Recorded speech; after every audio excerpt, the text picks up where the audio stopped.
Welcome to the deep dive. Today, we're not just talking about cleaning your closet, we're diving into a source that promises something, well, much bigger. A truly life-changing transformation, all through the simple act of tidying. That's right. Our source material for this deep dive comes from excerpts of Marie Kondo's, internationally best-selling book, The Life-Changing Magic of Tidying Up. And our mission today is to go beyond just the tidy house. We want to extract the core principles of this KonMari method, yes, but maybe more importantly, understand why they seem to work so well. Mm-hmm. And uncover those surprising insights that explain why this method apparently leads to zero rebound and sparks these profound personal shifts. We'll explore the reasons why conventional tidying often falls short, those often overlooked reasons. Yeah, and the simple yet kind of radical criteria for deciding what to keep, plus the specific steps to follow, which are often pretty counterintuitive. And what I find fascinating, how the physical act of putting your house in order can actually impact your inner life so deeply. So let's start there then. Why do so many of us, struggle with keeping our spaces tidy? The source suggests it's because, well, we're just not taught how. Right. Think about it. Nobody really teaches you tidying in school. It's rarely taught systematically at home either. So we're kind of left to figure it out ourselves. And we end up accumulating all sorts of mistaken notions along the way. Yeah, exactly. And one of the biggest, most common mistakes people make, tidying by location. Oh, yeah. The source calls this a fatal flaw. You tackle one room, then maybe another, a drawer here, a cupboard there. Oh, I absolutely fell into this trap. I remember spending like a whole afternoon meticulously sorting a drawer in my kitchen, Mm-hmm. only to find the exact same type of, I don't know, random cables or weird batteries later in the desk drawer upstairs. It felt like I was constantly just chasing stuff around. And that scattering is precisely why tidying by location doesn't work for that big foundational reset the book talks about. Your similar items are just everywhere. Makes sense. And the source also challenges this idea that you need different methods for different personality types. The lazy person, the busy one, the picky one. Right. It argues most people actually fall into one of just two types when it comes to tidying issues. Either they can't throw things away and they can't put things back, or maybe just the can't put things back type. Okay. But the fundamental principle for that real reset doesn't change. It has to begin with discarding. And the book makes a really clear distinction between, daily tidying, just putting things away after you use them, and this special event tidying that's needed to truly transform your space. Yeah, this method is all about that big, intense special event. Okay, let's unpack that. The secret to achieving that zero rebound, where your house just naturally stays tidy, is to tidy all at once, intensely and completely. Right. That sounds pretty daunting, and maybe not very quick for most people. It is intense, definitely. And for most people, the source says the whole process actually takes about half a year to get through everything. Half a year, okay. Yeah, so quickly here doesn't mean overnight. It means doing it as a concentrated burst, not dragging it out bit by bit over years and years. Okay, that makes more sense. Yeah. And why the emphasis on all at once? Why not just chip away at it gradually? Well, the argument is that tackling it halfway, doing a little here and there, almost guarantees you'll bounce back to clutter. It doesn't create enough impact. But a sudden, really profound change in your physical space, that creates a powerful visual and emotional impact. It makes you feel like you've stepped into a completely different world. Okay. And that feeling is apparently so strong, it builds this kind of natural aversion to letting the clutter creep back in.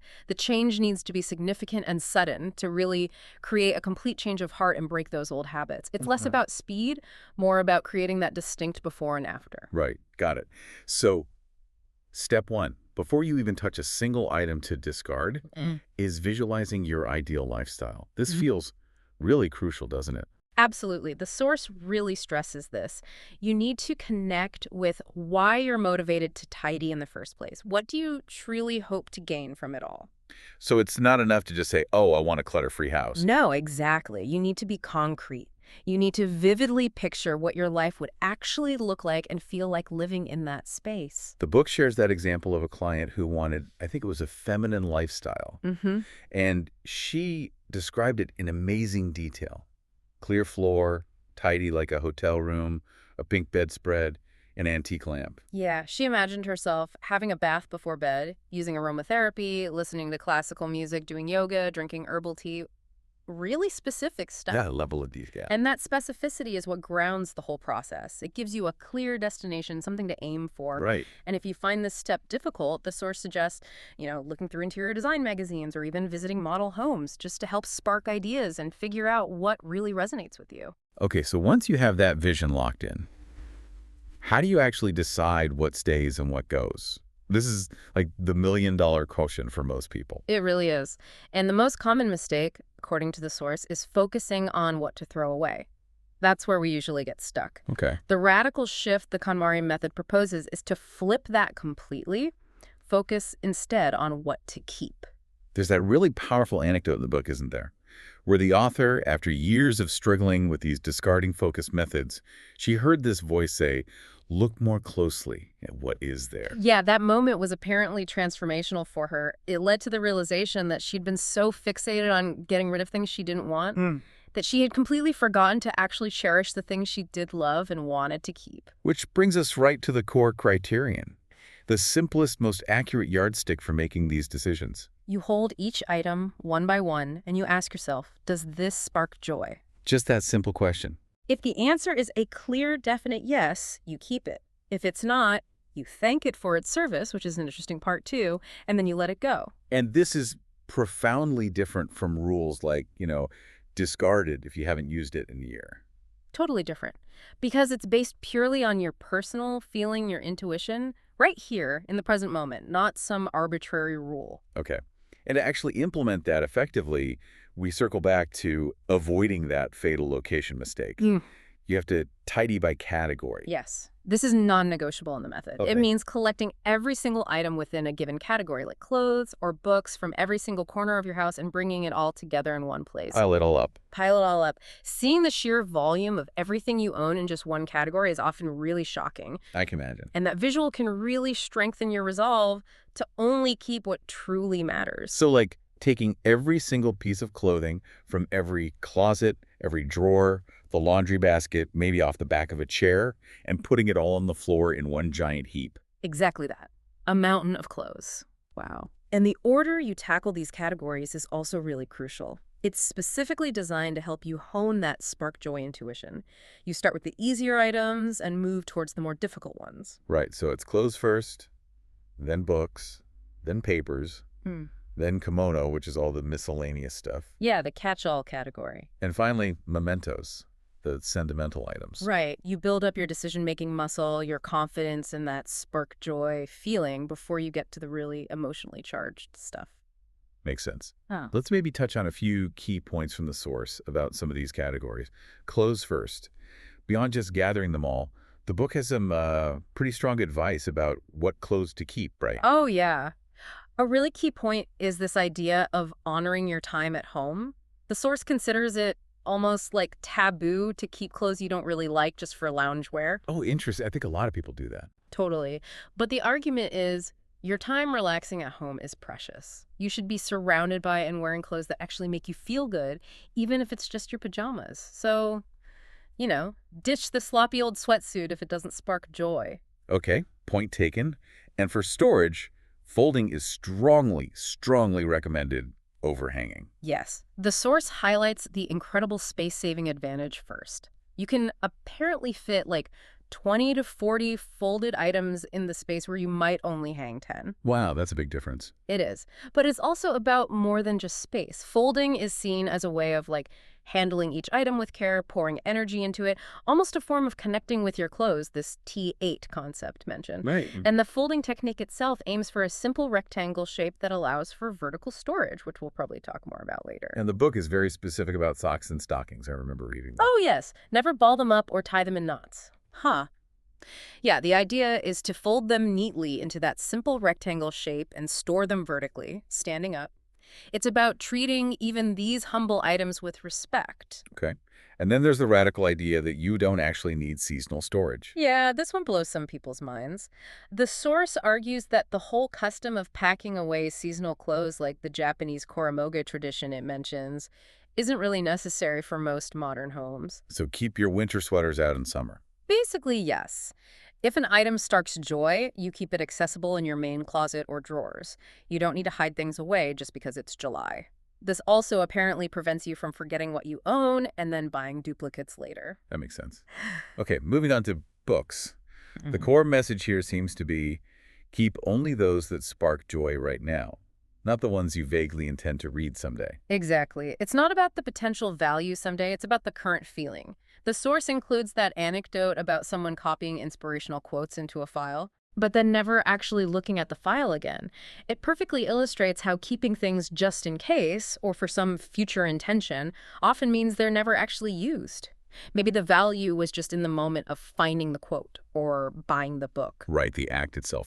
Okay, papers. The basic policy here sounds pretty dramatic. Discard all papers. It does sound extreme, doesn't it? But the underlying principle is that most papers serve a very temporary purpose. Yeah. The book gives specific examples, like lecture materials. Mm-hmm. The real value is probably in attending the lecture and maybe applying the knowledge right away, not necessarily in storing the notes forever where you'll likely never look at them. Sure. Warranties, keep them, sure, but Yeah. just simply in one clear file, no need for complex categories, most manuals. You can probably discard them because, well, the internet exists. Yeah, who actually keeps manuals anymore? Unless it's something really obscure. Exactly. And other papers like old greeting cards, used checkbooks, pay slips, the advice is generally to discard them after they've served their initial purpose. Don't hold on to things just out of vague habit or some sense of obligation if they don't spark joy. Okay. Kimono miscellaneous items. This sounds like the big catch-all category, full of things we keep just because. Definitely. This category includes everything from like expired cosmetic samples and random unidentified cords to free novelty goods you got somewhere, and yes, those astonishing stockpiles the source mentions. Right, you mentioned those numbers earlier, like 60 toothbrushes? 60 toothbrushes, 30 boxes of plastic wrap, 80 rolls of toilet paper. I think one client had 20,000 cotton swabs. 20,000, that's hard to even picture. It really is. And what's fascinating, the source says, is that these clients often didn't even realize quite how much they had accumulated. And even with these massive stocks, they still felt anxious about running out of things. So discarding the things that don't spark joy in this category helps you confront that underlying anxiety and realize you probably have more than enough already. The book also talks about small change, right? Which often just ends up scattered in jars or drawers. Yes. The motto is, into my wallet. Don't let coins just accumulate in forgotten jars where they can get all tarnished and forgotten. Respect even small amounts of money by keeping them in your wallet and actually using them or taking them to the bank regularly. It's another way of being conscious and respectful towards your possessions, however small. Exactly. And finally, the last category, mementos, or sentimental items. Acknowledged in the book as the hardest one. For sure. This is where that fear of losing precious memories really kicks in. But the source offers some powerful reassurance here. That truly precious memories aren't actually tied only to the physical objects. They live inside you.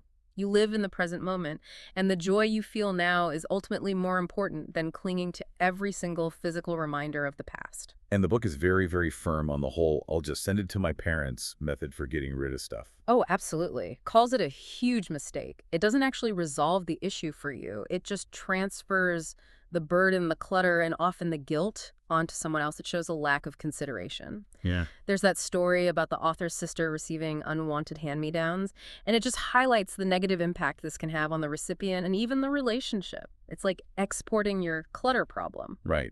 So handling these sentimental items last, after you've really honed your spark joy skill on all the other categories, allows you to process the past more effectively. Exactly. It's described almost like resetting your life by consciously acknowledging and then choosing what parts of the past, represented by these objects, you want to carry forward into your present and future. And even with things like children's keepsakes, if the kids are grown up.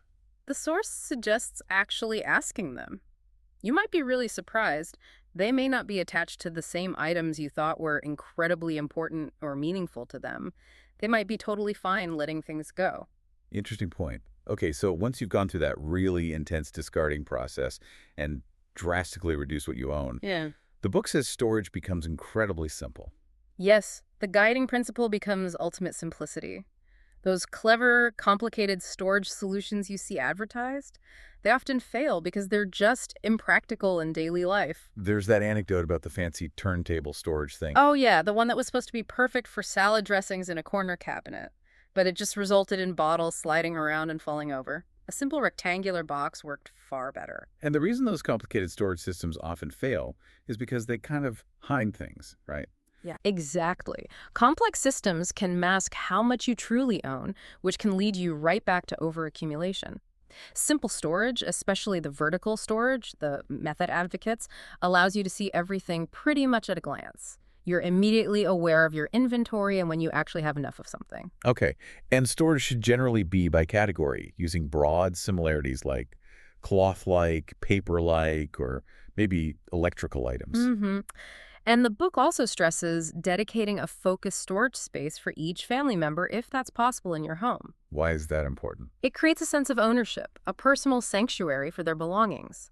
It's described as a small but significant step in respecting individual space and their things. Okay, this raises an important question then. When deciding where things should actually go, what's the key principle to follow? Well, the fatal trap, according to the source, is deciding based on ease of taking things out. That seems logical, but the argument is storage should actually be based on ease of putting things away. Clutter happens because it's difficult or unclear where something belongs when you're finished using it, so you just put it down somewhere else. Okay. So forget complex flowcharts about frequency of use. Once you've tidied by category, the book suggests your house will naturally kind of tell you where things belong to make putting them away easy. And the cardinal rule, you mentioned it earlier, is vertical storage. No stacking. Absolutely. Never pile things if you can help it. Stacking hides items, makes the things at the bottom really inaccessible and often squished, and it lets you accumulate endlessly because there's no visual limit. Right. Vertical storage, where things stand upright, shows you immediately when your designated space for that category is full. It sets a natural boundary. And you don't need to rush out and buy tons of expensive storage containers either. Not at all. The source is a huge champion of free options, particularly shoe boxes. They get top marks for being the perfect size, good material, durable, easy to use, and surprisingly attractive in a simple way. Shoe boxes, huh? Yeah, but other boxes work too, like those nice sturdy Apple product boxes, or even repurposed plastic food containers used as drawer dividers. The key is simple, usually rectangular shapes.